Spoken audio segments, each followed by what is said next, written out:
Hi, I'm Patrick Smith, two-time world champion team roper, and today I'm here with Lone Star Ropes, my rope sponsor and my rope of choice, the Thunderbird, and I'm going to talk to you a little bit today about your rope of choice and how we pick ours.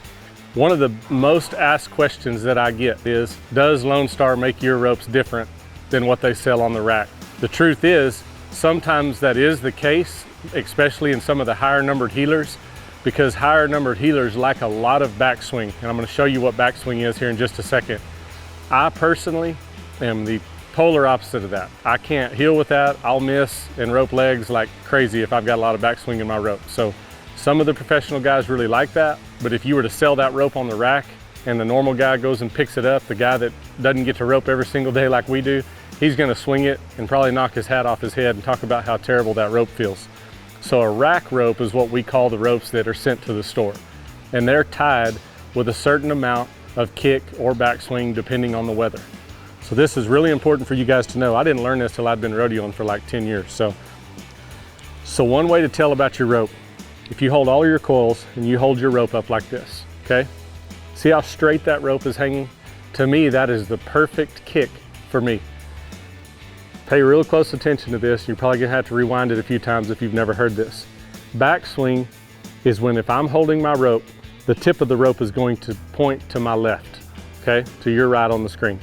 The more of that there is, the more fight you have when you're swinging. So when I'm trying to swing my rope, the bottom strand is trying to cut underneath and the top strand's trying to turn over backwards. So I'm really having to rotate my wrist and turn my rope over. Now the reason those guys like that is they know that it helps their bottom strand get to the ground.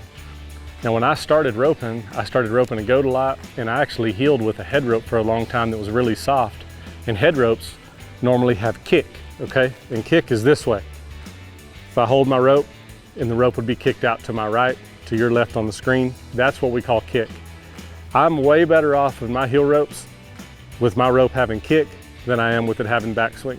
And most likely, you guys are too, because if you don't rope for a living and you don't use a really stiff heel rope, then most likely you're like me. You don't want a lot of fight against your hand. It's just the way that I learned to rope, and I learned to place my bottom strand with kick in it, so I've never gotten away from that.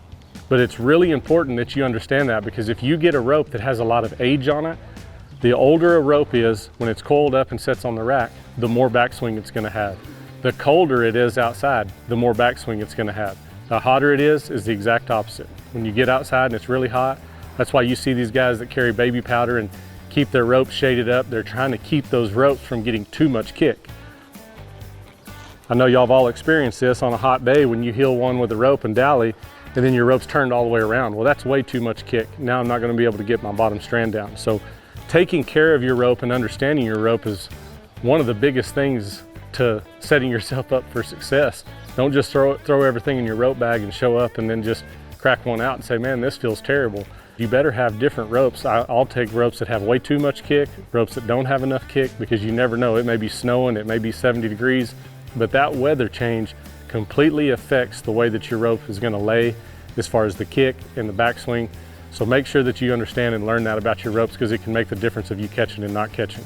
Again, everybody has a personal preference. This is my personal preference. I like it when the rope hangs perfectly straight. If it was 100 degrees out here today, I would have to have a rope that had a little more backswing tied in it. And I know your next question is probably, how do we get that? Just swing them, pay attention to it, understand the age of a rope. And if you have a rope hanging in your tack room for months on end, it's probably gonna have too much backswing in it. So keep your ropes fresh, that helps a lot too.